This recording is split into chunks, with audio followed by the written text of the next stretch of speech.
It was hot that night in the city of thighs. Hotter than overly microwaved pizza cheese burning the tongue of a topless swimwear model at a whipped cream convention in Paraguay. My cheap suit, my cheap hat, and my cheap similes stuck to me like superglue sticks to everything but what you're trying to fix. I had just finished the case of the enraged dwarf and the sexual trampoline apparatus incident and was heading back to my offices in the village. The streets were filled with the sort of variety you only expected to find in a package of different miniature cereal boxes, and a relatively pleasing hum filled the air, which was pierced only by the occasional ambulance siren, dog bark, or loud orgasmic exclamations coming from the infamous all-you-can-bake-and-fuck Big Pie Emporium on East 8th Street. Entering my building, I immediately whiffed that unmistakable smell of axle grease, caramel shortbread, and slowly dying raccoon that could only mean one thing.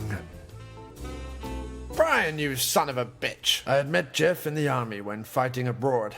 She was mouthing off about the state of the war, and Jeff, who had narrowly avoided being drafted due to him having flat knees and a gammy face, never could back down from an argument. Hey, Jeff. How are them plums? Bigger than ever and ready to pickle. Just got a fresh batch in the other day, and the wife is on me like a dog on a hydrant to get them pickled, sauced, jarred, and shipped. Doesn't take a detective to figure that out. Oh, the raccoon smell. Yeah, well, you know how it is, Brian. In the sack, the wife is a bloody animal, and often, just to make the point, covers herself in bloody animals. Plays havoc with my sinuses, but gets her going like an overly enthusiastic baker in a department store shoe department at low tide. That doesn't make any sense, Jeff. Yeah, sorry, old bean. My similes seem a bit off today. I ate haddock yesterday. I'm almost sure that must be it. So why don't you cut to the chase? I'm busier than a randy postman in the red light district at Christmas, and I've got a lesson on how to be more hard-bitten at 4. Well, you see, Brian, it's like this. I seem to have got myself into a spot of bother. It all started last April in Taiwan with a drum of industrial car wax, a large feathery hat, 3 gaily coloured pairs of fishing waders, and a truckload of defective sex aids. Sounds like to me, Jeff. You better come into my office.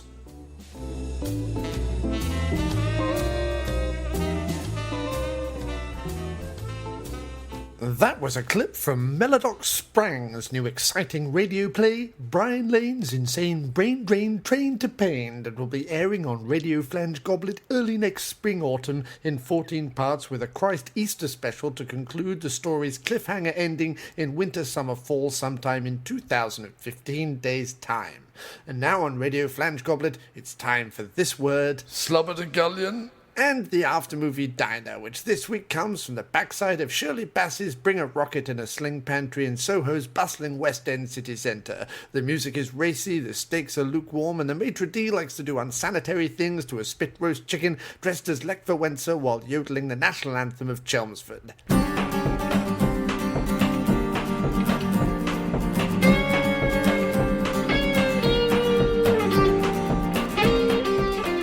I think you just don't really know until you eat a whole one unshaved.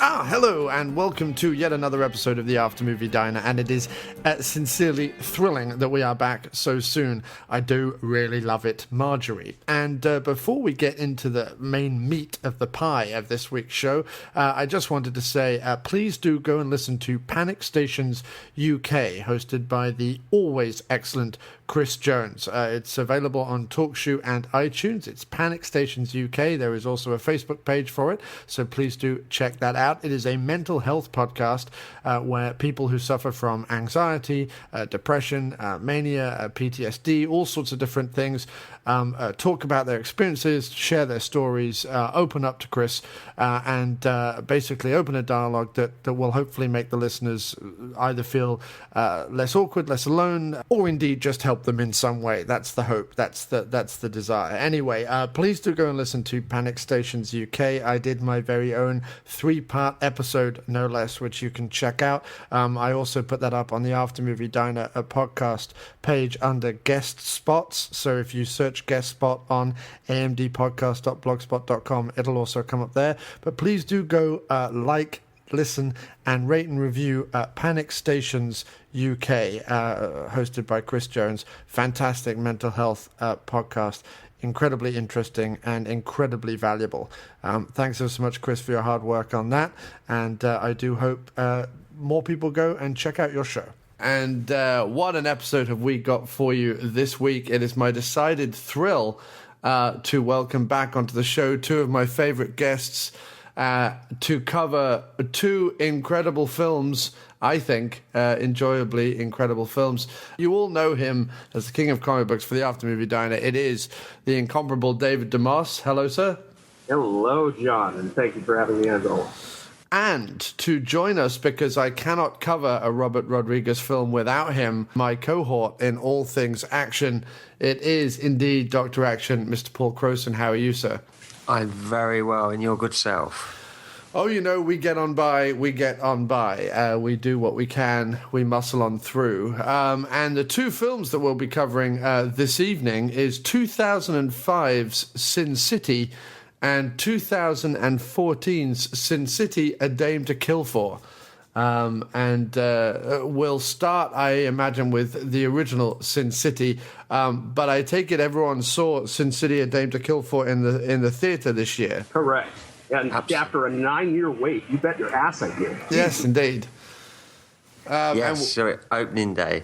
We'll get on to whether that 9-year wait has sullied Sin City or improved it or kept it the same. We will get on to that towards the end of the show. But first, let's go back into the mists of time and 2005, which shouldn't feel as long ago as it does. Right.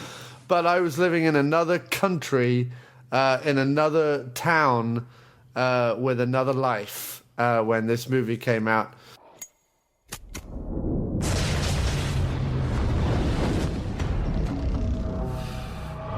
Goldie's dead. I've been framed for murder, and the cops are in on it. Open up, please. I'll be right out. Looking for Nancy Callahan? Eyes to the stage, Pilgrim. She's just warming up. Made a terrible mistake. We need to get out of here. Right this second. This clown's out of control. I followed him here to make sure he didn't hurt any of the girls. Us helpless little girls. It's time to prove to your friends that you're worth a damn. Sometimes that means dying. Sometimes it means killing a whole lot of people.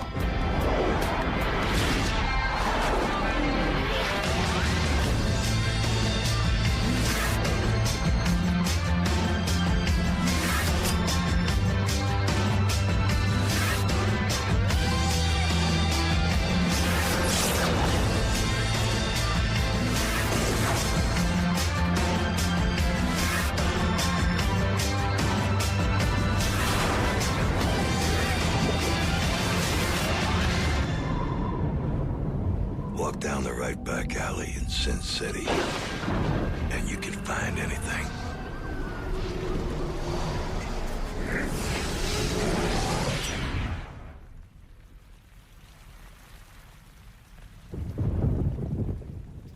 So, Doc, let's start with you. When did you first become aware of Let's Go to the Graphic Novel and Mr. Frank Miller? When were you first aware of that, sir?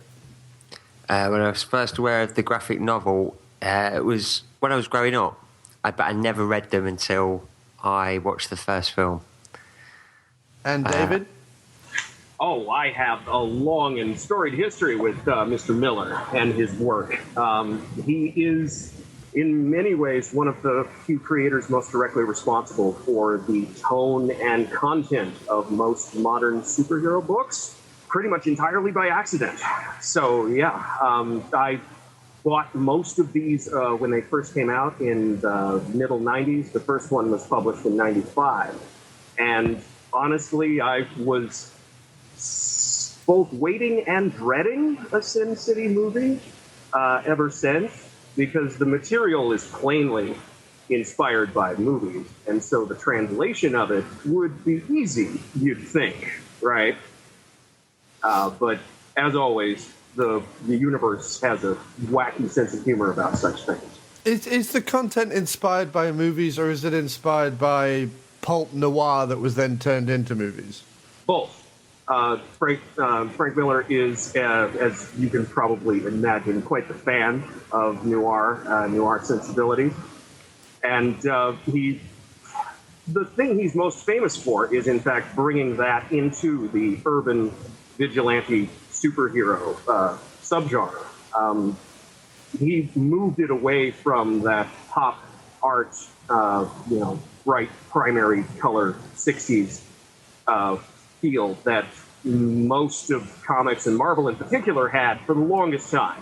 But then starting in '79, when he got a steady gig there, he brought German expressionist feel to things. So you get lots of those solid, deep, dark backgrounds with lots of silhouetted water towers and piping steam, all that good shit. Yeah. And Doc, when you first went to see the movie, was it because you were a fan of Rodriguez? Was it because you were a fan of film noir? Or was it just because you'd seen the trailer and you thought, I want me some of that? I kept up to date with what Robert Rodriguez was doing, as in luring Frank Miller into making the film. And I thought it would be interesting. But I was just more a Robert Rodriguez fan and just wanted to see what he was doing next, because I just think whatever he tackles usually is, A, it's violent, and B, it's interesting. So for you, it's really the violence, isn't it, Doc? Let's be honest. Well, yeah, definitely. And before Sin City 1, it'd been like a 2-year wait since Once Upon a Time in Mexico. So personally, as speaking for Robert Rodriguez fans on this side of the Pacific, we were getting impatient. We were waiting. We were like, come on, man, what's up? What's doing? And turns out, he was luring Frank Miller out of hiding, which he needed to do, because apart from comic books, Frank Miller is also responsible for the original scripts of RoboCop 2 and 3. And as you can imagine, the experience of working on those films really sullied him to the whole process of making it. Because his original scripts for those films were pretty much nothing like how they eventually turned out. And so, after that, he pretty much swore it off. Swore off doing anything or letting any of his comic books out of the gate, into the Hollywood cesspool. But Rodriguez came to him with the thing that leads off Sin City 1, The Customer is Always Right. And it was a little proof of concept, that you'd call it. And Miller was apparently so impressed, and he was like, okay, fine, go for it. So, David, when you first started watching the movie, how long before you relaxed and realized, oh, okay, Rodriguez has got this and he's figured it out? Exactly 1 second. So the opening Josh Hartnett killer bit with him and is it Shelton? What's her name? Yes, Shelton. Who went on to be in Grindhouse, of course. That opening sequence, that sold you on the whole movie? Absolutely. Okay, cool. Because that sequence, and indeed most of the film, is translated right off the page. If you can get a copy of the short story collection that originally appeared in, and you open it up and you'll see it right there.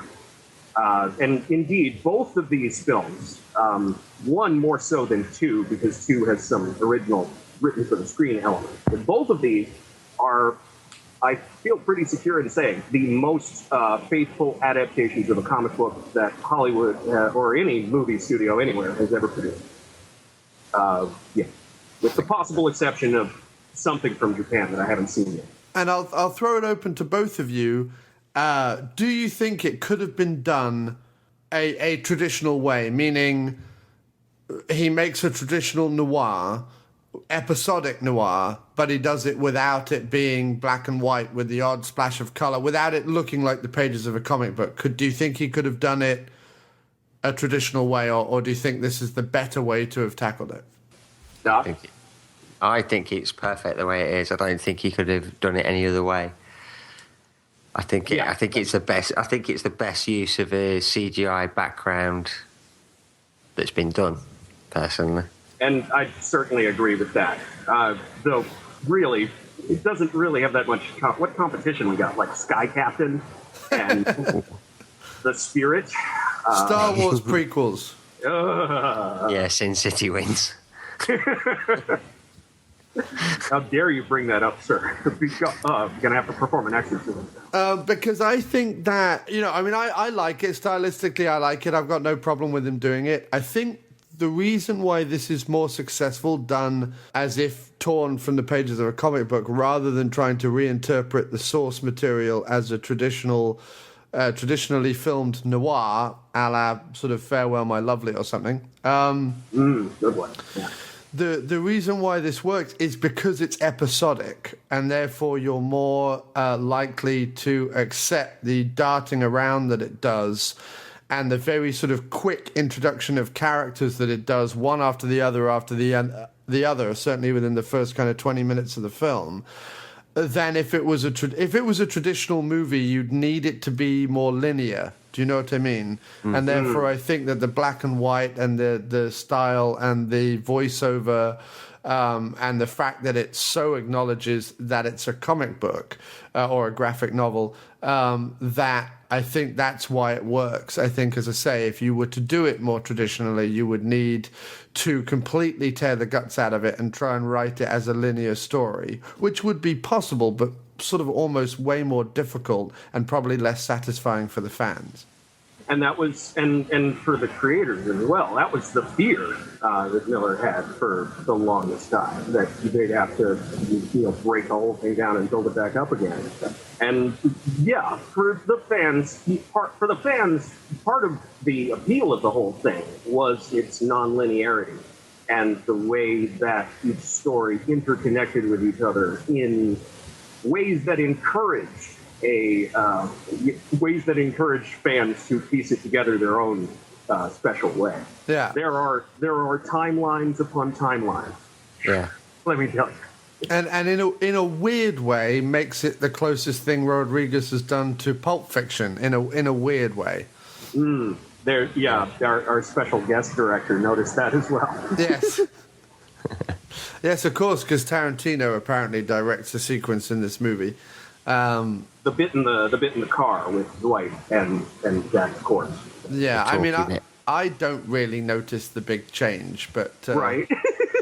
I don't know what the hell that was. Was he just on the block that day? And it goes back to Robert Rodriguez did the music for Kill Bill as a favour for $1. And Quentin Tarantino shot that scene for Robert Rodriguez and Frank Miller as a favour for $1 because I thought it might add some publicity to it as well. Oh, okay. Correct. Well, I mean, as I say, it doesn't really add much to anything, but, I like that little cinematic back and forth. In fact, I'm on record of saying one of my favourite things about cinema is when you get a group of friends together or you get a group of like-minded people together who seem to dig on each other's work or dig on each other's vibe or actually personal friends. And I have no problem with the Tarantino-Rodriguez partnership. I think there should be more of it where it's actually a partnership. I think the problem with Grindhouse was they still went off and made separate movies. It would have been a much more interesting thing had they done A Dusk Till Dawn and maybe Tarantino write it and Rodriguez direct it or something like that, or both write it and both direct it. I think the that's where the interesting stuff comes from, in my mind, from the pairing. From Dusk Till Dawn's definitely I think it's probably Rodriguez's best film anyway. Yeah, I love that film. That's a tough one. It's a toss-up there between that and El Mariachi, but that's just because I think I like the idea of El Mariachi more. Oh yeah. Just because, but yeah, and I'd agree with you, John. The mix was off in Grindhouse.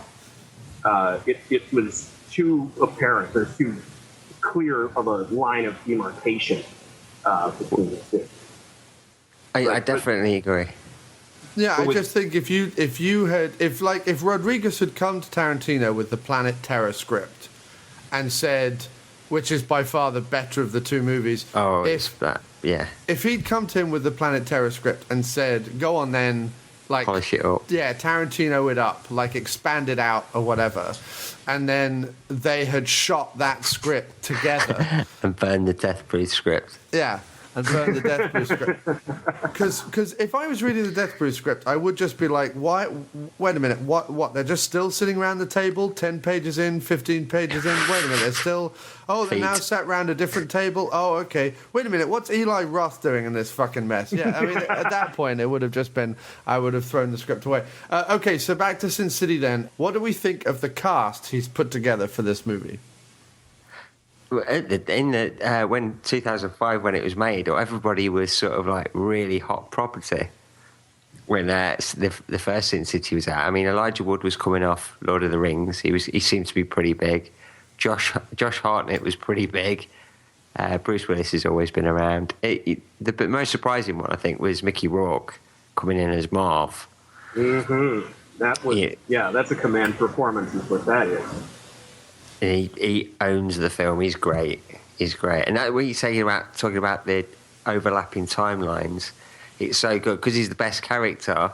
He dies in it. Thank you. It can still come back as he does. In part, he's a little bit in at the end of the first one, and he's back for a major role in the second one as well.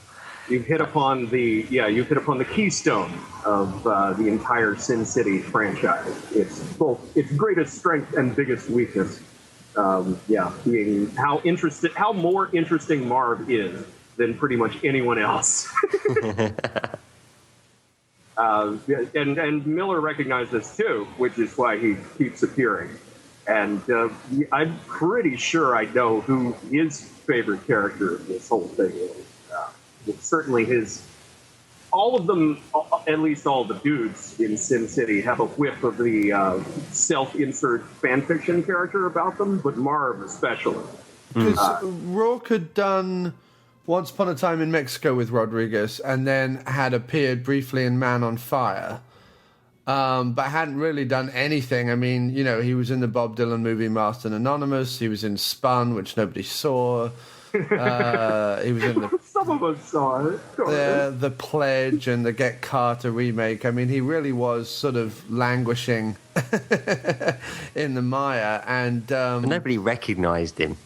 No, indeed. Well, I mean, Sin City, it has the benefit of, I think you said, Doc, this last time when Sin City 2 comes out, that the Marv makeup on him now actually looks better than his real face. Yeah, I'd keep to that makeup now. I'd never take it off.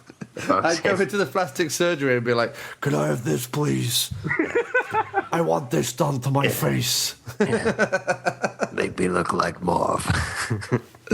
But no, he's incredible in it. And, of course, he has a little bit of a pedigree because, of course, one of my most favourite contemporary noirs of all time is Angel Heart. Absolutely love that movie. And of course, therefore, Rourke has something of a pedigree to him. And also, there was a ton of movies he kind of made in the 80s that, although they were contemporary, or even set in modern times, had the feeling of a noir. I mean, The Pope of Greenwich Village has a feeling of a noir. There's even some scenes in 9.5 Weeks where he seems to be out of time and seems to be from like the 40s or something. He had that vibe and look to him even then, Yeah, helped out a lot by the great makeup work that they do throughout all of this. This is K&B work. Effects work. Those great, the house that slasher movies built. Yeah. And put the great effect here especially since the blood is supposed to stand out.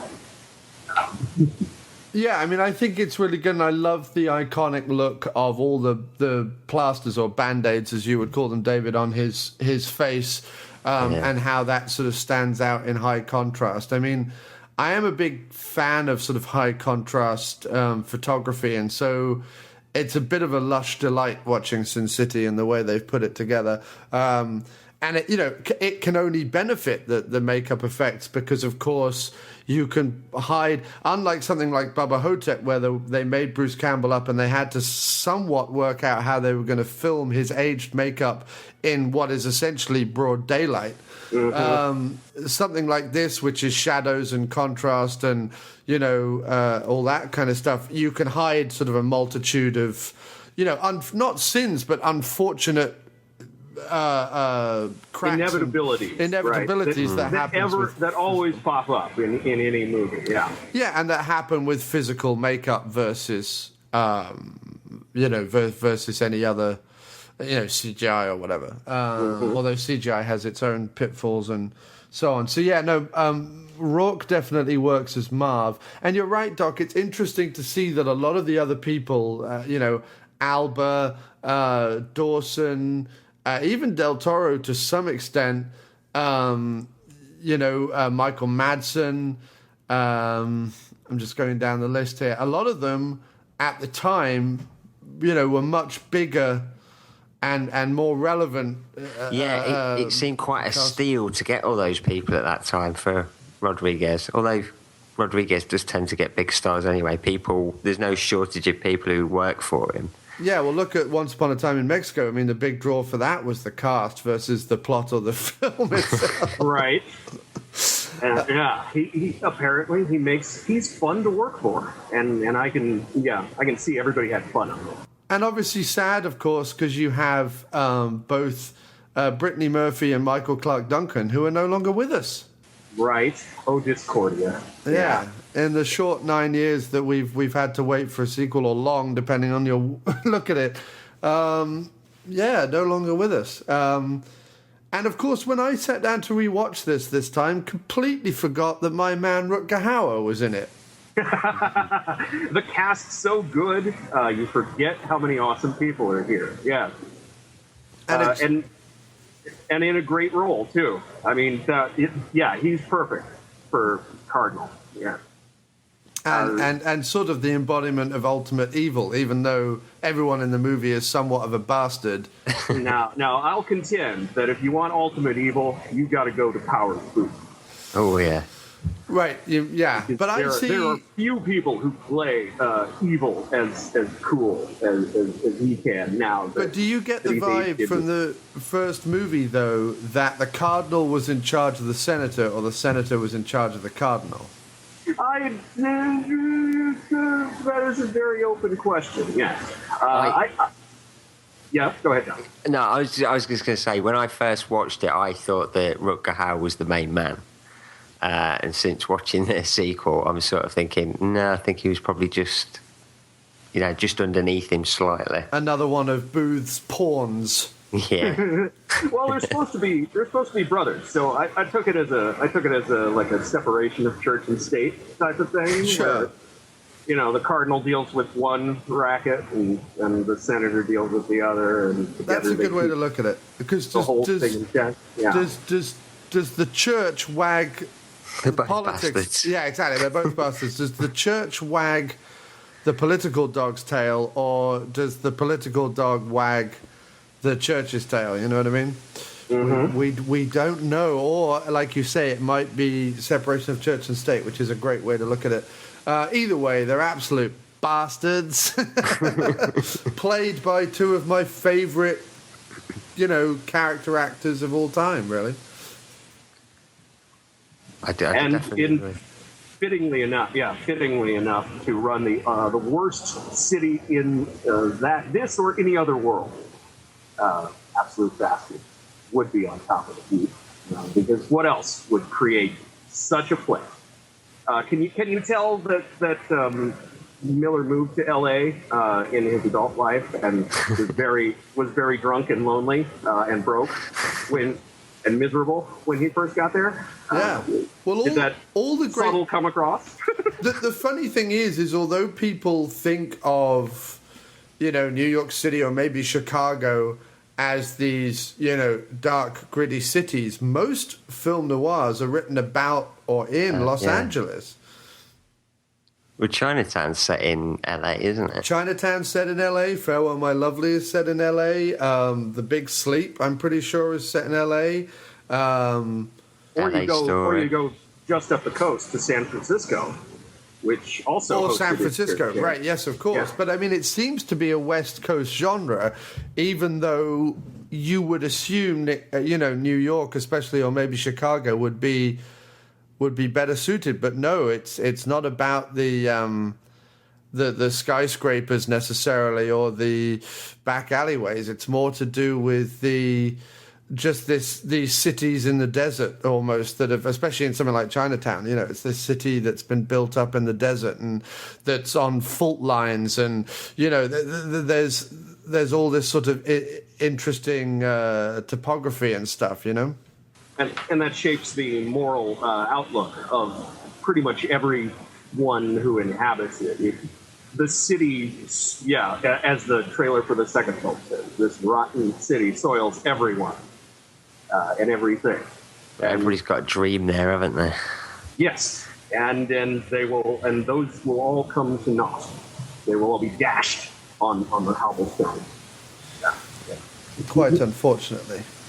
And that's how we start, right? With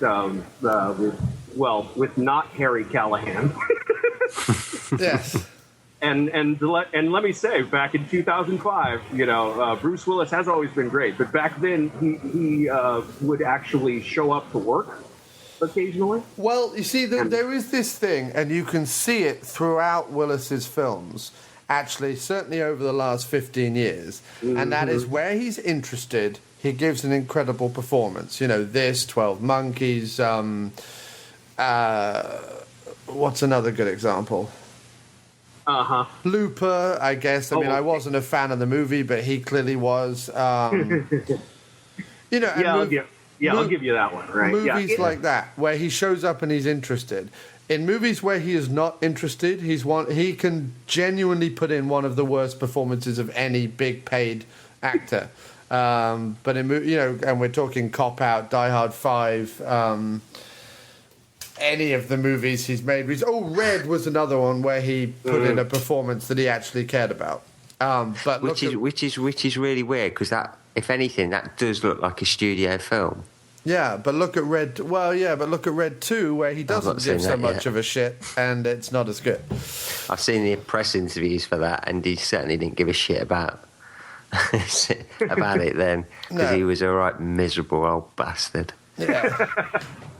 It's really odd how he can kind of turn it off and torpedo his own movie. I can only presume they pay him up front and then he goes, goodbye. But no, in Sin City 1, he is definitely there with both barrels and kind of loving it. He wouldn't be my first choice for the role. And it was interesting Rodriguez went that way. What do you guys feel about Willis in the role? You go first, Dave. Well, I think, personally, if I ruled the world, I would have made this movie in like the mid-'90s and cast Clint Eastwood.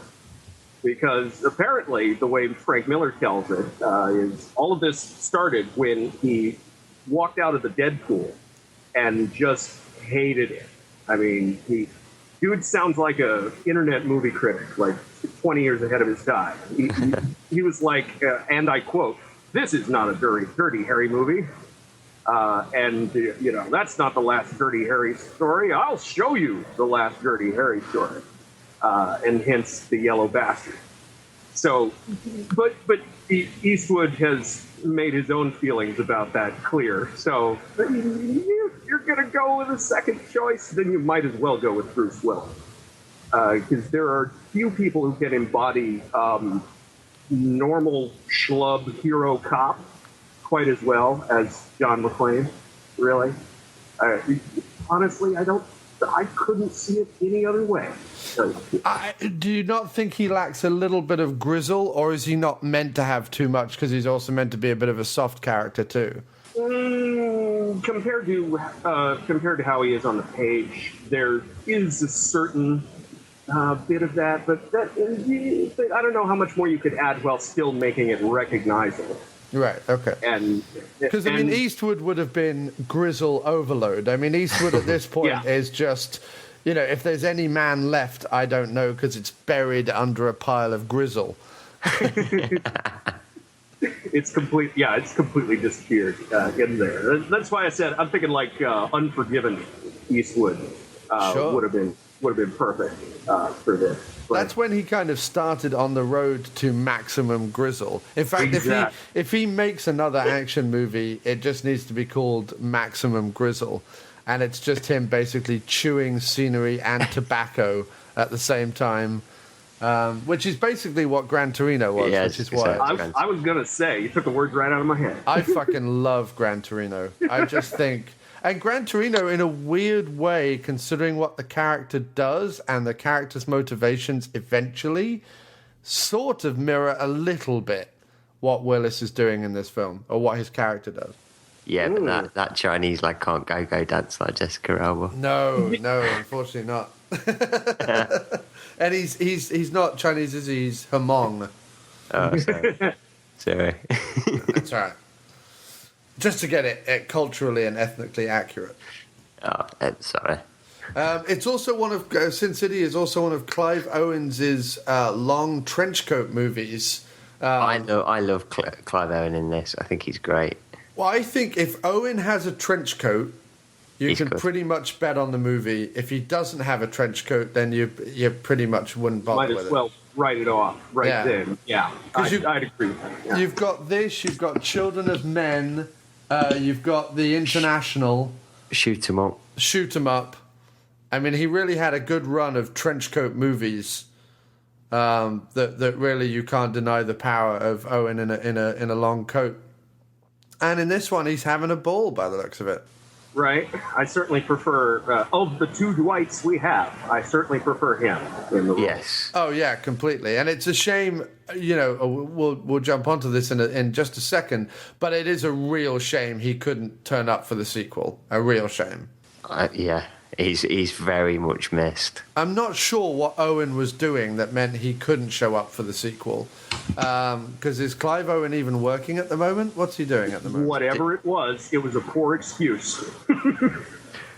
Oh, he's in the TV series The Nick. The Nick. That's it. But apart from that, he's been doing very little, really. He was in a movie called Blood Ties, which I actually got the screener for and watched and was meant to review, and I was like, I can't review this, it's awful. It was One of those. No trench coat. no trench coat, and it was I should have loved it because it was a period movie set in Brooklyn, and I think in like the 60s or 70s or something, and it looked really great, but God, was it slow and plodding. I mean, it was, I think they were trying to do a sort of slightly updated, slightly 70s Boardwalk Empire thing, and it just fucking fell apart. It was awful. But yeah, I haven't seen the Nick, so I don't know. But you should have showed up for the sequel, Owen. Right. Well, we've already got, they were going to have to replace one actor regardless, right? And I'm not saying he should have done the whole role, because obviously there's a reason why Dwight winds up with a different face. But still, consistency is nice. No, you could have had. There's no reason why when Josh Brolin had plastic surgery, why he couldn't have stepped out as Clive Owen. It would have made more sense than what they did do. Yeah, I mean, I read before it was being made that was the plan, to get Clive Owen back to show up as Dwight after the plastic surgery. Instead, they just stick a lump of plasticine on Josh Brolin's chin. Do we know if the Willis images in the second one were Willis coming back to film those, or were they stuff that Rodriguez had left over from the first movie that he just, CGI'd I in think there? he probably came back. He does look older. Yeah? Yeah, I he think. came back, but really, that would have been like a day, you know? But if Willis can come back, is what I'm trying to say. Like, if Willis can pull his thumb out of his ass long enough to come back, then really, honestly, Owen, poor show, my friend, for not showing up for the sequel. Is there anything more that you want to say on the first one before we move on to the second one? Because we've had a nice half an hour chunk on the first one. I think it's one of the best. It's going to be one of the best comic book. Everybody says that with watch some comic book movies and they say, "Oh, it's not like the source material." You've got to see Sin City just because it is the comic book put on screen. I've never seen anything done better in that terms. Because, I mean, the other stuff is what? Stuff like 300 and... Also Miller's. Yeah, that's what I was looking at, Miller's stuff in particular. So what are his big book-to-screen adaptations then? You've Sin City, 300... if you're talking direct adaptations, that's pretty much it. And, The Dark Knight Returns is out as an animated movie now, isn't it? correct, as is Year One, which he also wrote. That's the one with Peter Weller, isn't it? That's the one Yes, I have to see because it's Peter yes, Weller. it is. Yeah. But if you want to talk about his influence, then you can lay every Batman movie for the last 20 years at his feet, as well as 90% of what's in the Daredevil movie as well. That was all his. Elektra is one of his creations. He's the first one who killed her, and pretty much exactly the same way she dies in the movie. Coloring's different, but that's it. And I'm told that Frank Miller is my doppelganger. I'd say you make that look good. What's really odd is I was just going through some old pictures on a CD for Throwback Thursday on Facebook, and found one of me. There's a picture of you on set with Robert Rodriguez. Yeah, no, I found one of me back in New York when I first went to New York in 2006, wearing a black trilby hat, a long black coat. And if you go to Frank Miller's IMDb page, it's exactly what he's wearing. Yeah, that's him. But see, he's a doppelganger for pretty much every skinny, creepy old man that you pass on the street. Really? Thanks, honest. David. Right, he's just You're the family friendly version. Yeah, exactly. But I love Frank Miller. No matter what you say about him, you don't feel bad. So what do we reckon? The first Sin City success all round, yeah? Yes. I have to be a critic about it. I would say that after the high that is the Hard Goodbye, that it'd be pretty hard for anything to follow that. And considering Yellow Bastard and Customer is Always Right are the bookends of the movie, I was always kind of meh on The Big Fat Kill, both as a book and as its story adaptation. I'd say that one is a little weaker because of the company it's in, and as you know, if you take the movie as a whole, it can be kind of a uphill climb. You got to get over it. But Devin, there's buts for one thing, and for two, that's the weird problem with all of these anthology films. There's always one story that is kind of a little weaker than the other. And sometimes there's more than one, and the whole thing falls apart. You get a Tales from the Dark Side situation. That's what's great about the Blu-ray, the DVD, when they did the extended bits. You know, you can go and watch the separate bits. Yeah, it's very much like reading them in individual, like 6-issue miniseries in a whole chunk. Yeah, I do like that very much. But other than that, yes, rousing success, better than I ever hoped it could possibly be. And I waited for a sequel with bated breath, and instead we got Grindhouse. But you see, I have to say about the first Sin City, in fact, both Sin Cities, I like them, but I don't have any attachment to them. I like them, I watch them, they're enjoyable. I get a kick out of the cinematography and everything, but ultimately I kind of sit through them a little bit cold. I'm not engrossed or engaged with any of it, if that makes any sense. Not that that's necessarily a requirement for me, as I like any kind of just good entertainment. But I do find, because of its chopped up nature and because of its, you leap into every single character with both feet and you don't really have a time to develop any of them. I don't engage with it in the same way, and therefore it does kind of just wash over me. That being said, because I don't engage so much with the first one in a, I have no fanboy fervor from the books but I do come at it as a film noir fan, so I appreciate the attempts to do that sometimes border on parody, I have to say, but I mean it's still pretty decent and still enjoyable if you're a film noir fan. I don't therefore have the or understand the hugely negative reaction the sequel got, because to me, and this is a way to move on, but to me the sequel was to some extent more of the same. Is it as strong or as coherent or as overall pleasing? Nah, maybe not. But to me, it was sort of more of the same. And I don't understand why the first one is heralded as this amazing classic and the sequel got dumped on from such a high height. I mean, I can only assume it's just become 9 years apathy. You shot him in the gut. It wasn't me, Sam. It was the babe. It's rotten town. It soils everybody it touches.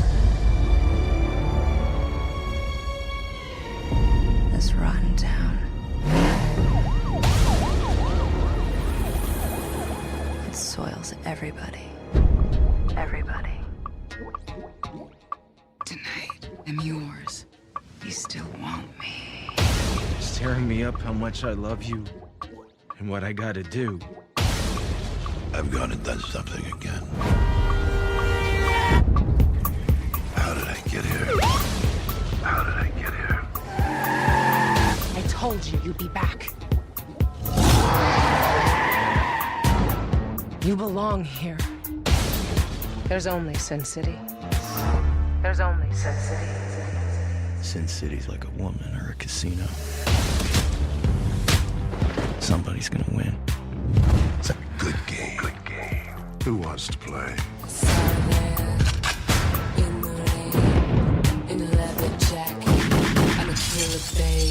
Need your help, Marv. Needs going up against a lot of guns. Come in.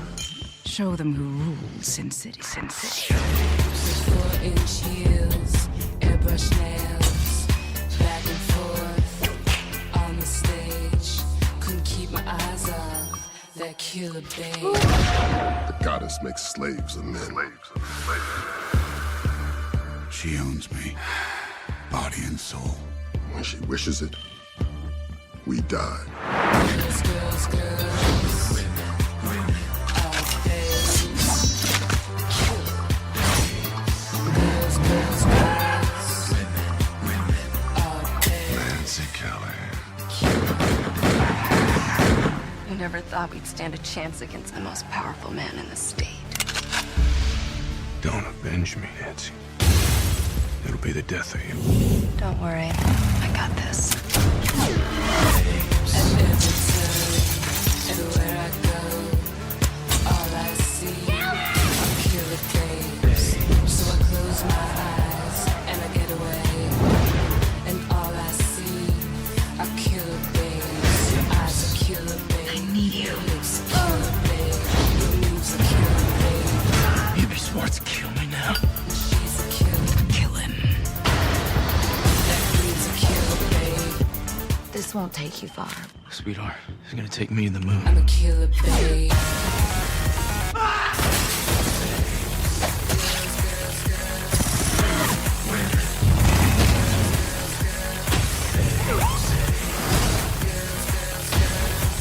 Be a man. I hope you don't mind me saying this, but that there is a dame to kill for. What did you guys think of the sequel? Let's start with you, Doc. Definitely not as strong as the first. Yep, it is kind of more of the same. I still enjoyed it. I really did enjoy it, but I did go in saying if it's only half as good, I'll be happy. Yeah. Because I really do love Sin City. But there's a couple of one of the stories with Joseph Gordon-Levitt I wasn't so keen on. Marv being back's brilliant. The only thing I can really say was I wasn't particularly over the top on Josh Brolin. He does an all right job, but I just didn't connect that well with him. Yeah. Yes. Well, that means I get to disagree mightily with the both of you. I actually liked it better than the first.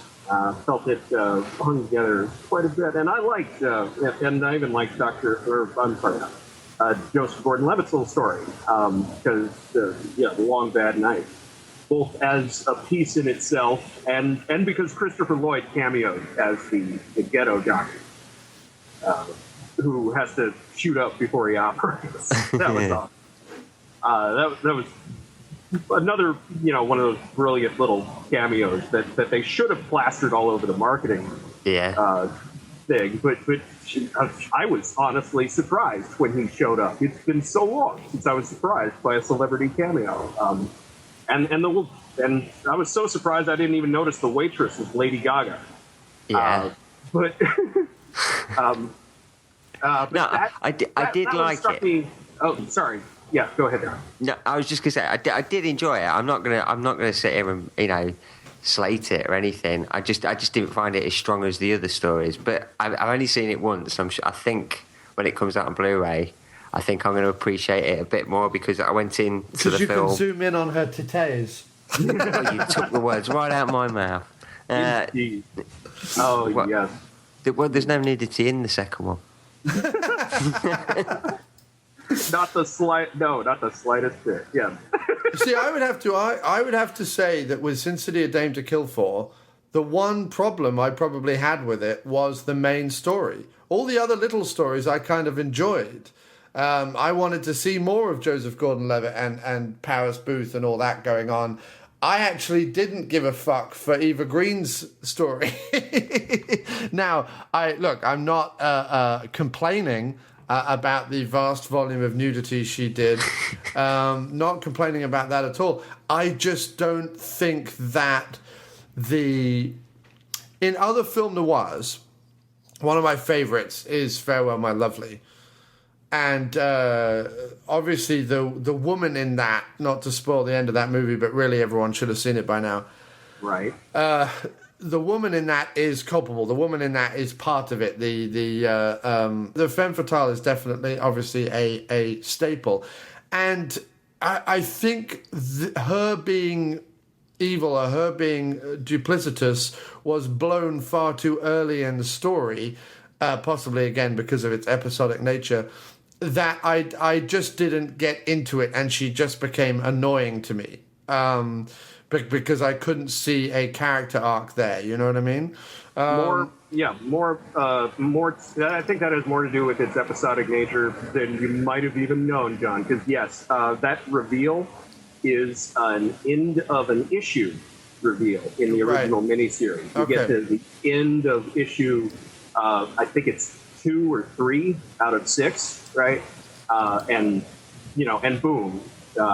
In fact, I'm pretty sure it ends on Dwight getting thrown out the window. Okay. There, and so that's supposed to be a cliffhanger.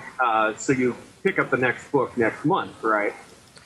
And that is the one problem with being so faithful to your source material, because the material was not designed to unspool in a set amount of time in front of your face. You were supposed to be able to control the pacing yourself by turning pages or by picking up the next book or not.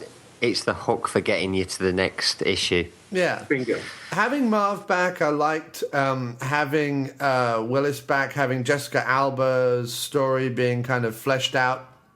You see, I think her story of the little girl that's all grown up, ready to avenge the death of the guy who saved her life, I think that's a much more interesting story than the Dame to Kill For story. I mean, it's just a much more compelling, and it may be my love of vigilante movies a la Death Wish or whatever, that I would love to see a female vigilante story, and I don't just mean the Jodie Foster movie, The Brave One or whatever that was. I would like to see a genuine one, and I think that they're, it's almost a shame this has to be a sequel that crams in more than one story, because I really could have gone for a fleshed out Jessica Alba as the avenging angel kind of story. Whereas weirdly, there doesn't seem to be the substance in that story that there could be. They try and cram the substance into the Eva Green story, and I have no kind of relation with that. I have no kind of in with that. You know what I mean? It seems to be. It's also difficult because it's a prequel. This story that they're telling is both a sequel and a prequel, because the Jessica Alba story is a sequel and the Eva Green story is a prequel, and that becomes complicated while watching it. I think it kind of, I was sat in the cinema going, just go with it, just go with it, just go with it, because otherwise my brain would try to start to untangle where it all falls, and would not be enjoying the movie as much as I did. That's also a major benefit of being able to put the book down and think about it for a second, so you're not distracting yourself with that. Well, you don't have to stop paying attention to do that like you have to do with the movie. Yeah. Yeah, but I thought, for example, the fact that you only see Joseph Gordon-Levitt as a bit of a smug, know-it-all gambler, I thought it was very good the way that when Powers Booth cripples him, that you actually gave a shit, that you actually were emotionally involved in that you're actually like, no, don't, that Joseph Gordon-Levitt is such a likable screen presence even when he's being a bit of a twat, that you still don't want especially there. Right, yeah. But you don't want his hand broken. You don't want him fucked up. You know what I mean? You kind of want him to be able to survive and take that money away. And it helps that Powers Booth is such a fucking evil presence that you want to see him screwed over, Oh, he was putting on a class. You put Powers Booth next to any other actor, and it's like he's a force multiplier there. I mean, Jesus Christ. Jessica Alba turned in a decent performance. Yeah. But how did this upside down, topsy-turvy civilization get started? It's Do you know what world am I in? Do you know what else we get in this movie, though? Now, he's under heavy prosthetics, but we also get Powers Booth's doppelganger, Stacy Keach, briefly in the movie. Yeah. I always think that's the same person. I know, because they are basically the same person, but and both phenomenal actors. But yeah, Stacy Keach gives a performance under heavy makeup in this movie, and I'm glad, because had he just been Stacy Keach, I would have been like, wait a minute, Senator Rourke? It could have been a good version and a bad version, twins. I'm surprised they've never played twins in a movie. There's another guy who looks a bit like them, not quite so much, who was one of the bad guys in Breakdown, and I forget his name right now. I'll look it up. Anyway, guys keep talking about Sin City 2, A Dame to Kill For. I think Joseph Gordon-Levitt's story may be a microcosm for the entire Sin City franchise, and perhaps also Frank Miller's view of his own life. I'm not so sure about that, but the way the gambler brushes up against and power and is crushed by it, even as he takes his own symbolic revenge. It just, there's something there, and revenge paralleling Jessica Alba's revenge. Nancy. The actor I was looking for was MC Gainey. If you put MC Gainey, Stacy Keach, and Powers Booth all in a room together, my head would explode. We could do a great cloning. Something about cloning. Yeah, you really could. If you wanted a movie with three, older brothers. And you wanted it to look authentic, you could really, if you wanted to do an ancient Brothers Karamazov or something. Ooh, there you go. You really could cast Gainey, Keach, and Booth in those roles without issue, I think. Multiplicity 2, the death of death. On a side note, how excited are you for Birdman? With Keaton? I'll cautiously optimistic. Oh, okay. Shall we say? I'm really looking forward to it. I'm a big Keaton fan. Yeah, we'll see what happens. He's another one of those though. When he's interested, I'll have to wait and see whether or not he was interested in the project enough to actually show up to work, or just be a warm body. No, I think he's definitely interested in the project. I think it's got him written all over it. I think he loves the parallel between him and Batman and him and Birdman, and I think he's acting it to the cheap seats by the looks of the trailer, I think. Well, it's only been reviewed on IMDb, and I know it's nothing to go on with IMDb, but from the reviews it's 9.1 out of 10. Well, there you go. Wait, how many is that? How many votes is that? 639. Okay, there you go. Yeah, yeah. Right, but you know what that is, David? That's all the critics or all the people who saw it at a film festival. That's all the people who would normally be tearing it down before it even got to the multiplex. So that's a pretty good sign. But I'm not going to go off on Birdman because I'm just too excited to see it. I'm really excited because I love Keaton, and if the man deems it worthy enough to run through Times Square in his underpants, I think he's on board. I think he's definitely on board. And I think we're about to see the greatest Keaton movie since Dream Team, which is his greatest movie. Oh, that's a tall order right there. Yeah. Yeah. Well, and of course, Dream Team brings us back to Christopher Lloyd, who brings us back to Sin City 2, because all roads lead back to Christopher Lloyd or something. He did invent a time machine, so yeah, it's possible. Yeah, although unfortunately that did lead to a cameo in that fucking West movie directed by that asshole who makes Family Guy, Seth MacFarlane, who, despite producing the new Cosmos documentary and clearly being an intelligent sort, I fucking hate with a burning passion. Well, that would be because he's an asshole.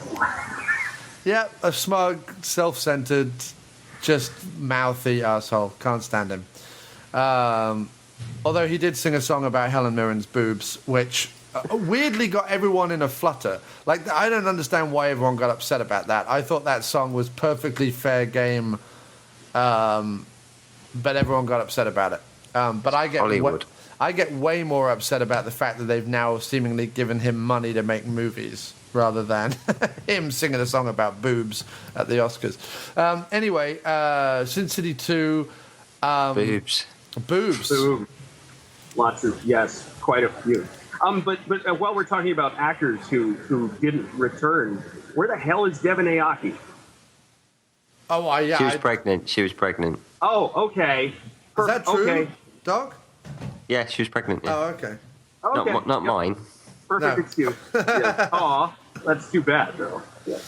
Listen, he's already got 3 daughters. We don't need him procreating anymore. I got told to stop.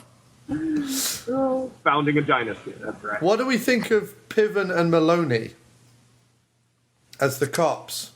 I thought they were really good. It was interesting to see them there, to see them embodied. And they didn't necessarily, I don't know, they didn't necessarily disappear into their characters like some have. Like I could see Jeremy Piven there. But yeah, very nice to see. Very nice to see. And I wasn't sure, but were either of those meant to be playing Michael Madsen's role, or is he a totally different guy? You could have done that. Yeah. No, hang on. Michael Madsen is Bob. And I got to go back here. Doesn't somebody else take his role? No, Piven's Bob. So Piven is meant to be Michael Madsen. You could say, no, you could do that. Yeah, you could say that. Yeah. It was confusing because they both wore glasses, didn't they? And I was trying to, yeah. And they both had that. Yeah, they both had that. It's an anime thing where the glasses become completely opaque. even when they're supposed to be clear, for more contrast.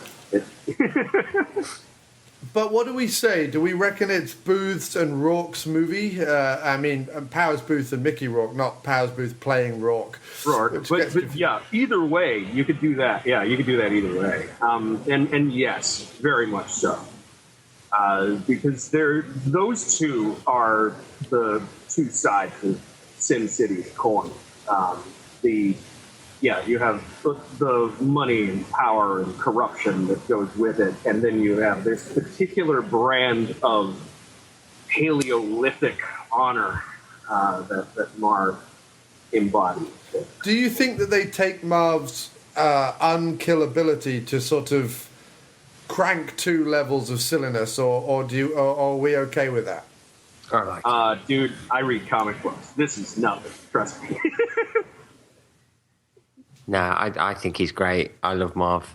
The character's just fantastic. I don't care what he does.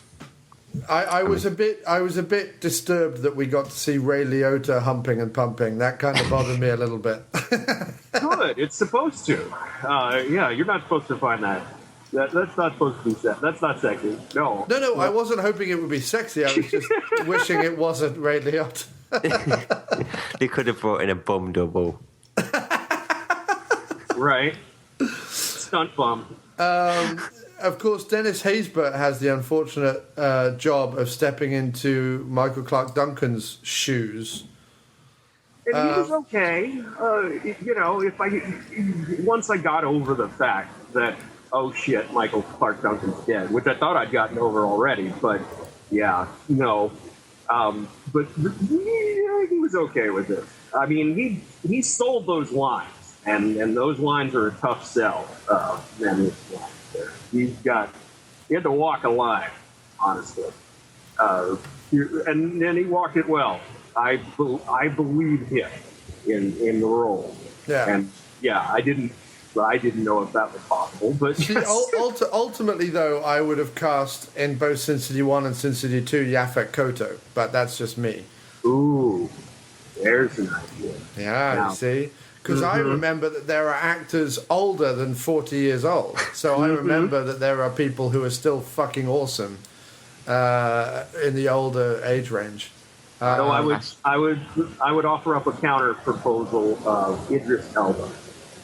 Well, I know you would, David. I, on the other hand, because I haven't seen what everyone goes on about, what's The Wire, is it, that everyone goes on about him being amazing in? Because I haven't seen that, I've yet to see anything that Idris Elba has done that could convince me that he could ever do this role. So I think he did. I think he did well with what he had. It's just a shame that Gary Coleman from Different Strokes was not around. he would have been perfect.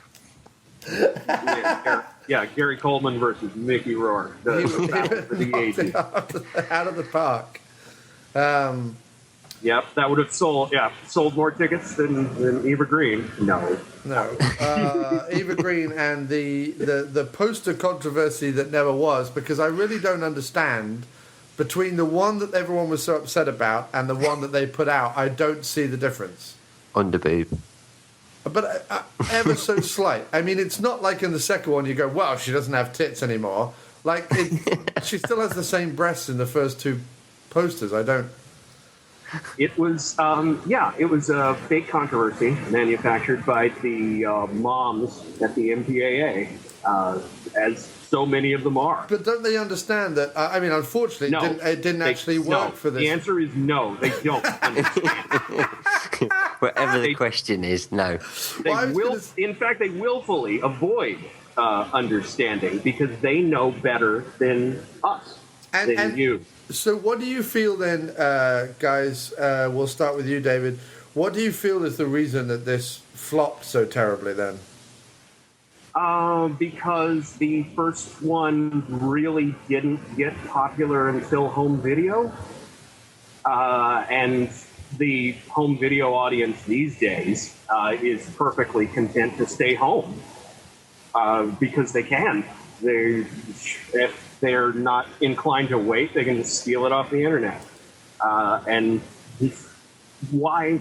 And Are you asking why it flopped or why everyone shat on it in public? Because those are two different things. I mean, it flopped because it's August and because you can't show R-rated trailers or trailers for R-rated movies during certain time slots on certain TV networks. And it's everyone shat on it because they wanted to claim moral high horse. Also, didn't it go up against Guardians of the Galaxy? That too. Yes. There's that okay. too. Yeah.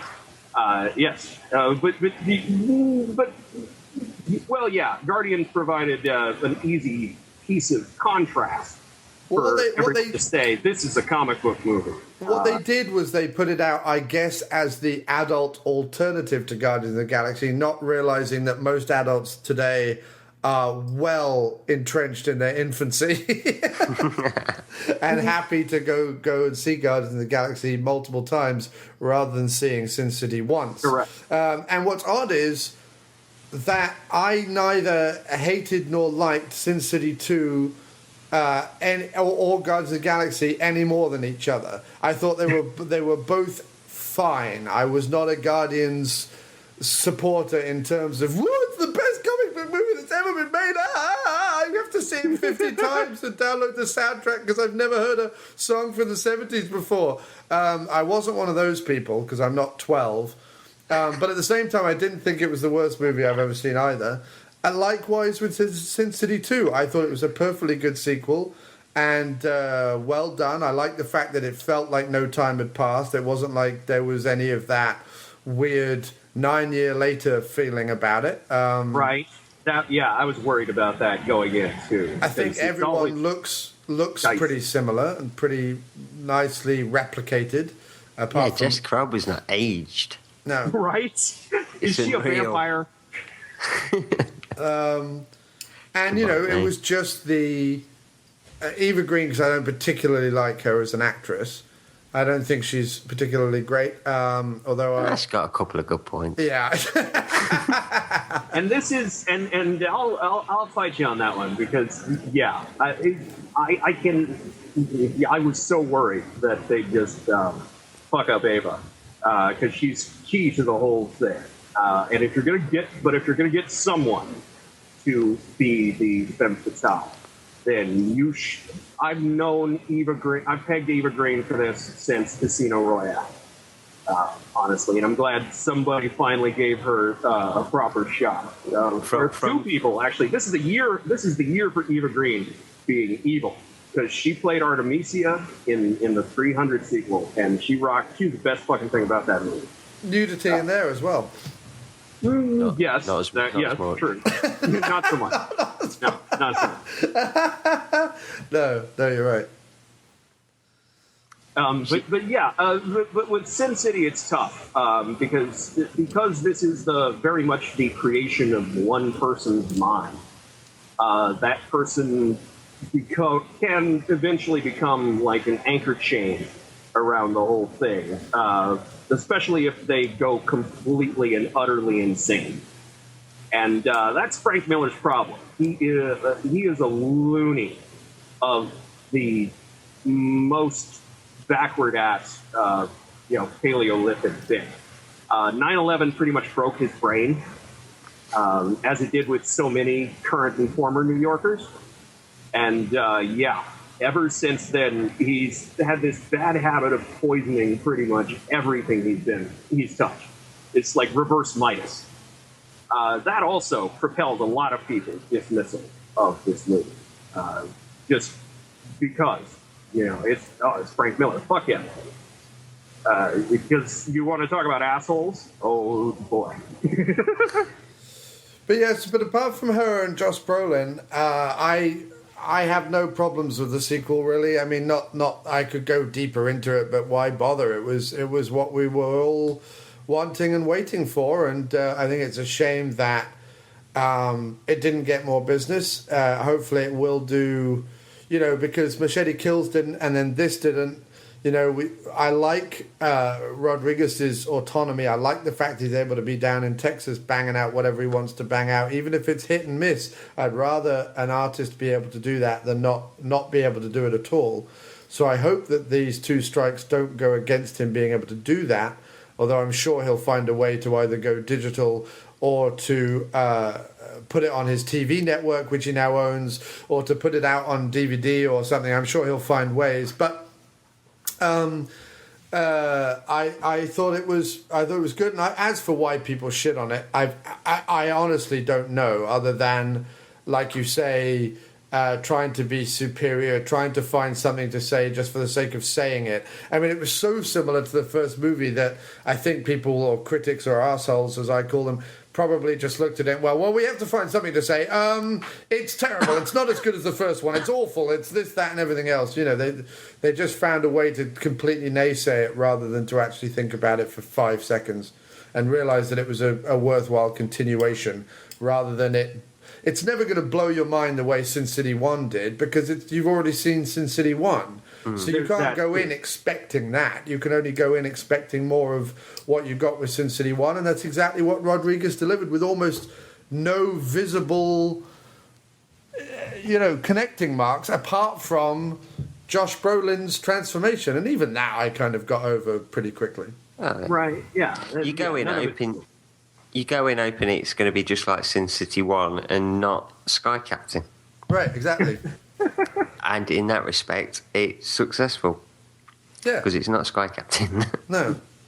Just like Machete Kills was a follow-on to Machete. Whether you like either of those movies is entirely up to you, but it was a continuation of the same. You don't watch Machete 2 or Sin City 2 and go, oh my God, they've changed it, they've ruined it. They've destroyed the original, because they haven't. It's all good. And nice to see Rosario Dawson back on the big screen. Don't know why she disappeared, but I like her as an actress. I have nothing more to say on the film other than I liked it, except for Josh Brolin's face. I thought everyone else did great. I thought Marv being back was wonderful. And Jessica Alba needs to now do, or Rodriguez now needs to make a Jessica Alba revenge thriller, proper, full 90 minutes, Death Wish woman style.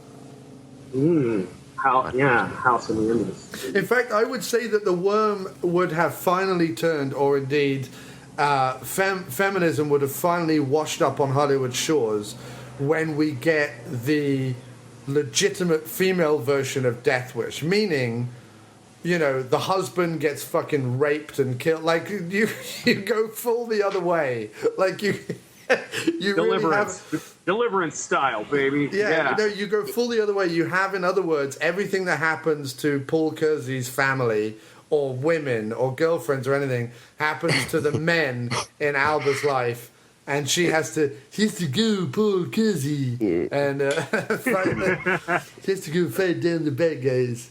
See, the problem with that is if you do it completely opposite, that means that her husband gets raped by about 3 women, and she goes, "It's terrible what happens," and he goes, "Not really. I'm going back tomorrow." Well, you can work with that too. Yeah, it'd be like reverse Medea. Yeah. No, I mean, all I'm saying is we need. I think brave Jodie Foster. She tried to do it, and she tried to film it in New York, and it was all right. Did anyone see the Brave one? Yeah, it was all. Yeah, but all right is about all it was. There needs to be one that knocks it out of the park. Right. I think it's got to be done left to somebody like Rodriguez, who's not going to have studio interference. Trying to. Yeah, and if he's going to do it, I think he can do better than Jessica Alba. Honestly, I mean, she's okay. She turned in a good performance finally. Yeah, well, you could have Cynthia Rothrock is what you could have, but that's not going to happen. Now we're Helen Mirren. Helen Mirren. In fact, the last time we got kick-ass females on the screen that weren't surrounded by a gaggle of cock was probably movies by. Oh no, because if you look at this, Helen Mirren's done stuff recently in Red and stuff, and there has been, Sigourney Weaver, and there are some female. Well, if it's Rodriguez, he should be doing it with Michelle Rodriguez. Oh God, that would be amazing.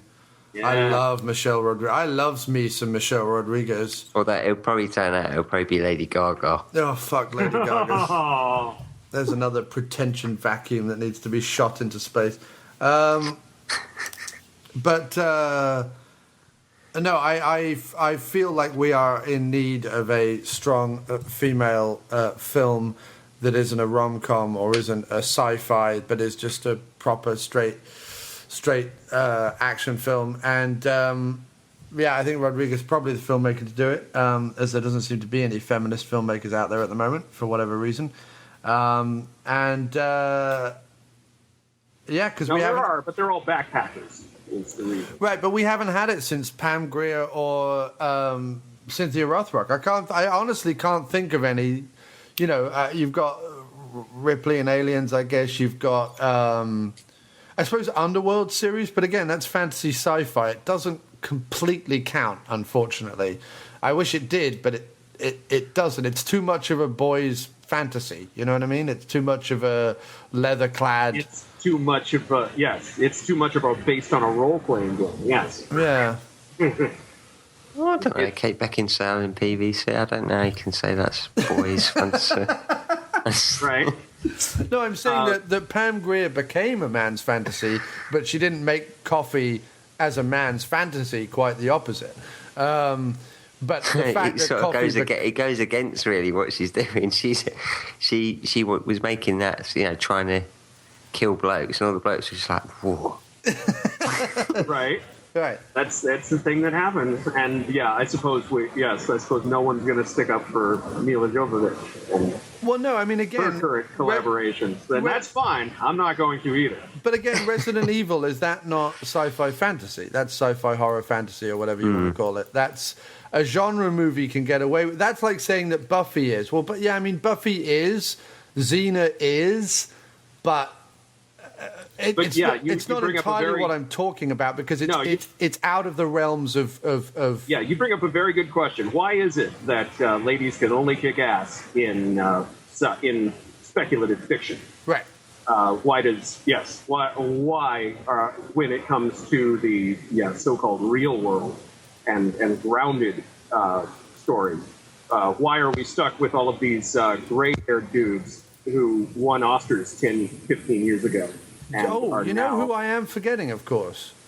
Gina Carano in Haywire and In the Blood. Her later another perfect candidate for a Rodriguez movie, I'd say. Yeah, Gina definitely. needs. That's what she needs. Her and Rodriguez going at it, man, in Fast and Furious 6. Say what you like about the franchise, dude, but that was a kick-ass action sequence right there. Indeed. Yeah, it was the best action scene in that film. That wasn't reliant on blowing up a fucking aircraft. That's what I think that's what we mean, yeah. That was just reliant on two people just fucking wrestling and getting it on. Right. No tricks, no cheats, no expensive shit, nothing. Just a simple, purest expression of it's awesome. Which was what was good about it, because, you watch Fast and Furious 5, yes, you get the big end car chase, which is awesome, but you also get like The Rock versus Vin Diesel. You get like those little fights that you're looking for, that you're really excited about. And I'm hoping that Part 7 has just Statham versus each individual person, one after the other, killing them all. Yeah.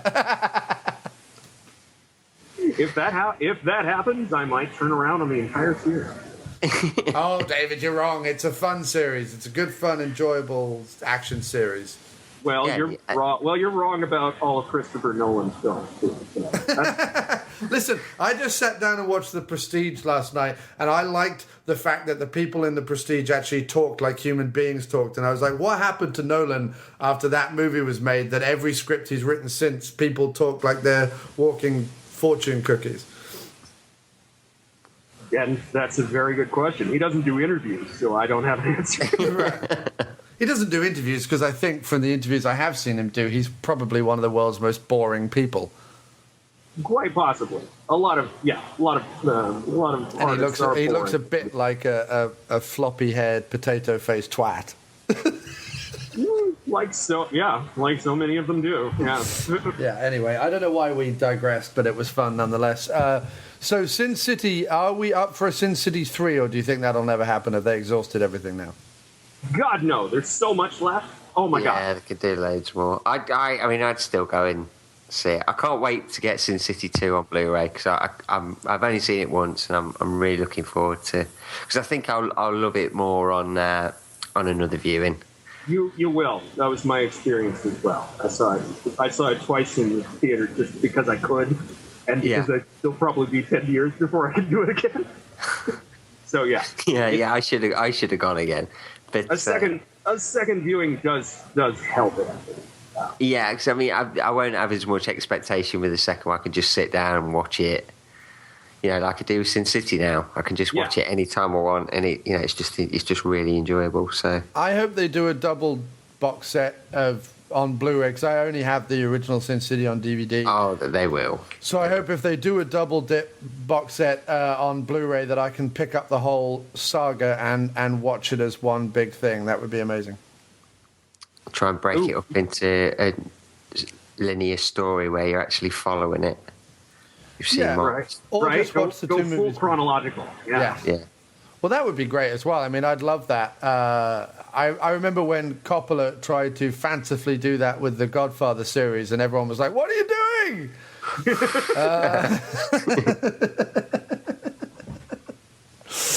I want to get me some Marlon Brando. I don't want to wade through ponderous long periods of De Niro and speaking Italian.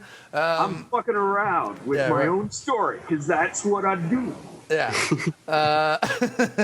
Why? And you gotta deal with it. What is it about the movie brats of the 70s that are like that? They're just like, I want to tinker, I want to change. Because films are never finished; they're only abandoned. No, that's not true at all. No, but that's the mentality that we're dealing with here. It's like, I love Apocalypse Now. Absolutely love Apocalypse Now. Have never, ever in a million years had the desire to see the redo version, although I own it. I've never had it because I'm like, no, I love Apocalypse Now. I don't need to see, I don't even need to see anymore. It's already a 3-hour movie. Let's not over-egg the pudding here, people. Yeah, go with that instinct. It will serve you well. Yeah, I've only ever seen the Redux once, and I stick with the original. Yeah. I mean, I have the complete dossier, or whatever they call it. That's the 3-disc Blu-ray edition, because I fucking love me some Apocalypse Now, but I've never put in the extended version. You use it as a beer mat. Yeah, the extended version. Yeah, I wipe my dick on it. That's the perfect use for it. Yeah, it's a real extended cut of the original Alien situation, where you're watching it and you're like, oh, I see why you cut that out. You really shouldn't have put it back here. It fucks up the entire flow of the thing. You were just double dipping on this, weren't you? And that's why I forgive the extended cut of Alien, because Ridley Scott flat out says in the little intro he wrote in the DVD case, I've got your money now. Yeah, no, he's like, yeah, we did this purely because the suits asked me to, so they could say that they're slapping an extended edition on the cover of the DVD and get everybody to buy it again. Well, I have the quadrology, which has both editions of every movie. So, and I've never updated it since then. I mean, that came out, I think, 10 or 12 years ago, that quadrology box set, and I've not updated it since. Blu-rays are exactly the same thing. They just upscale it. Right. So, yeah. So I've never double dipped on that, because that box set for me has always been fine. And I think maybe the director's cut of Alien 3 is worth its inclusion, but any other director's cut is really pointless. I'm saying that you wait till you see the director's cut of Fast and Furious 6. Because, you know that Gina Carano, Michelle Rodriguez fight? Yeah. Do that in jelly. Oh, yeah. Listen, I don't know how they did it down those fucking stairs of the underground. I mean, they jelly must have would slide easier. Yeah, Very careful. Yeah, I was going to say they must have had either padding, or they must have padded the stairs or something. It was pretty hair-raising. Anyway, guys, listen. Thanks ever so much for running through Sin City 1 and 2 with me. It's been a decided thrill and a pleasure. Always fun to have two of my favourite guests on the show together at last, discussing these movies that I feel get unfairly criticized. So wonderful to put the world to rights. Do you have any final points or final things you would like to say, David? When you got a condition, it's bad to forget your medicine. And Doc? I can't compete with that. But thank you for letting me be in this episode. Talking to you guys is fantastic. So thank you for letting me into your little comic book world on the After Movie Diner. Oh, it's absolutely fine. It's a crossover movie. It's both comic and action. So it makes sense that I have you both here. And lastly then, David, I suppose it's only down to you to tell everyone where they can find you. It's free plug time. Thank you, John. As always, yes, excellent to be here. And everyone can find me at my website. And you thought it was safe. That's aytiws.com. where I do this, but without two other British people. And, what videos have you got coming up, David, that are you doing? Oh, God. I mentioned this on Facebook, but I'm going to do it again, because, Jesus Christ, the Amazing Spider-Man review is 10 pages long, and I think it's just about finished. Wait a minute, is this The Amazing Spider-Man 2? Yes. This is the movie that I tried to watch, and the first 5 minutes so enraged me as it made every single possible mistake that I loathe about modern cinema that I picked it up and threw it out of my DVD player. Yes. Okay. It gets worse from there. Okay. I don't mind it. Oh, you would. Oh, yes. That is because you have not seen me rip the entire thing apart. Yeah, you had, in the first 10 minutes, as far as I could figure it, you had shaky cam, badly done. You had CGI that looked worse than Raimi's original CGI, which I didn't understand. Continuous throughout. I understand. I think we can blame Transformers 4 for that. Well, it just looked... No, I tell you what we can blame. We can blame the quick turnaround of the sequel. They should have just given it some more time and done about 3 more passes on the rendering. Because it looked like a fucking cartoon. In fact, Spidey and Friends from the fucking 70s looked better. Then you had the... atrocious fucking, how do we get him to break up with Mary Jane bullshit? Because we haven't had that enough in any fucking movie. At which point I was just about to fucking stab myself in the face. Not to mention that Andrew Garfield still can't play the role properly, and him being some hipster, cool head fucking version of Peter Parker makes me want to throw up. So, after about 10 minutes, I was done with the script. I was done with the way it was shot, and I was done with the effects. So I was like, right, I'm done. You go with that. And yes, and I suppose our Spider-Man retrospective is off then. Or are we just going to do the first 3? No, well, we'll definitely do the Raimi movies when I don't know so, but we'll definitely cover the Raimi movies at some point. I've kind of missed being able to tie it in with Spider-Man because of my schedule got all fucked up. But just do the first 2. Yeah, well, no, you see, because I might surprise some people about Spidey 3. So, and I will surprise no one. Oh, you loved it. And really, the problem, all of Spider-Man 3's problems were present in the source. Yeah, it was made. It's all of a piece. I can spell up the problem with Sam Raimi's Spider-Man series as a whole in 2 words: James and Franco. Dane DeHaan, significant upgrade in the Harry Osborn department. Sadly underused. Indeed, yeah. But I'll get it. And maybe as a second 2 words, Avi Arad. Mm-hmm. Yeah. I think had Raimi been allowed to do what he wanted to do, those films would be considerably better. Although a lot of people blame Raimi for the emo Peter Parker in the 3rd one. Certainly better than the fucking Topher Grace. I mean, Christ almighty. Topher Grace. When your name is Topher Grace, you should be locked in a raffia work bag and hit with sticks. Okay, so that wraps it up for yet another comic book edition of the After Movie Diner. And it only remains for me to say, Thank you very much, David. It's been a real pleasure to talk to you this afternoon. Thank you very much, Doc. It's been a very real pleasure to speak to you this afternoon, and we will have you both back on in either separate or joined capacities in the future. Thanks again. We're out. Like the show? Well, you can find our complete podcast archive over at amdpodcast.blogspot.com or aftermoviediner.com. You can send us an email at aftermoviediner@gmail.com, tweet us at aftermoviediner, or follow us on Facebook at facebook.com/aftermoviediner. Or why not be a part of the show and leave us a voicemail over at speakpipe.com/aftermoviediner.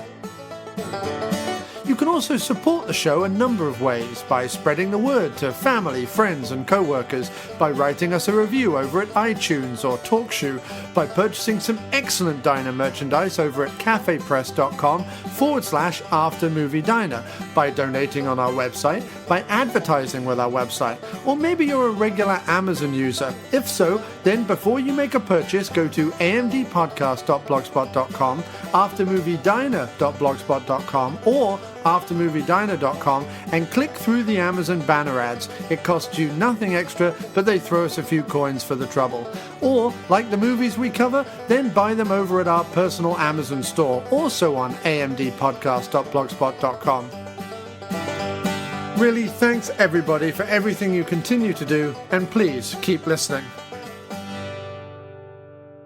There are men, and then there are second unit podcast men.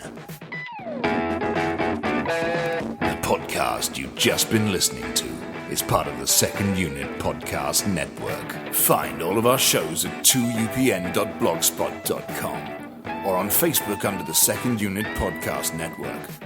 Our fantastic list of shows include Drunk on VHS, We Came from the Basement, No Budget Nightmares, The After Movie Diner, Dr. Action and the Kick-Ass Kid, and Bloodbaths and Boomsticks. Take one podcast into the shower. Don't be a blithering idiot, Alan. We can give you the multiple podcast cleansing system all in one place that your hair deserves.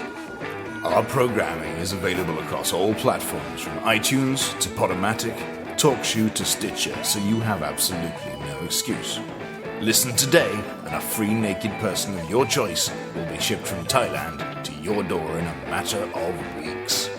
The Second Unit Podcast Network, bringing you the action and leaving the boring stuff to the other guys. Bloody hell, who does a girl have to blow around here to get a decent beverage?